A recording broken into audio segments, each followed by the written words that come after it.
Hello and welcome to Womanism, the channel dedicated to exploring and understanding the position of women in different religions. Today we are going to talk about Buddhism and how it views women's potential for enlightenment and liberation. Buddhism is a religion that teaches the path to awakening from the cycle of suffering and rebirth, also known as samsara. The ultimate goal of Buddhism is to attain nirvana, the state of peace and freedom from ignorance, attachment, and aversion. But can women achieve this goal as well as men? What does Buddhism say about women's spiritual capacities and roles? According to the earliest scriptures, the Buddha, the founder of Buddhism, initially refused to ordain women as nuns, fearing that it would shorten the lifespan of his teachings.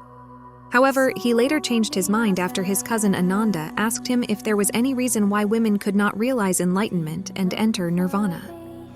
The Buddha admitted that there was no reason and said, "Women, Ananda, having gone forth, are able to realize the fruit of stream attainment, or the fruit of once returning, or the fruit of non-returning, or arahantship." Arahantship is the highest level of spiritual attainment in Buddhism, equivalent to nirvana. The Buddha's statement implies that women have the same potential for enlightenment and liberation as men, and gender is not an obstacle to spiritual progress. In fact, some of the first Buddhist nuns were praised by the Buddha for their wisdom and insight, and several of them achieved arahantship. Fun fact: one of the most famous and respected female arahants was Khema, the chief consort of King Bimbisara of Magadha, a powerful kingdom in ancient India. She renounced her royal life and became a nun after hearing the Buddha's teachings. She was known for her beauty, intelligence, and eloquence, and the Buddha often praised her as the foremost among the nuns in wisdom. However, despite the Buddha's recognition of women's spiritual potential, the history of Buddhism has not been free from sexism and patriarchy. Women in Buddhist societies have often faced discrimination and oppression, both in the monastic and lay communities. For example, the rules of discipline for nuns, known as the Vinaya, include 8 special rules that subordinate them to monks, regardless of seniority or attainment. Some scholars argue that these rules were added later by male editors and do not reflect the Buddha's original intention. Moreover, some Buddhist traditions have denied or restricted women's access to full ordination, claiming that there are no living nuns to perform the ceremony, or that the lineage of nuns has been broken.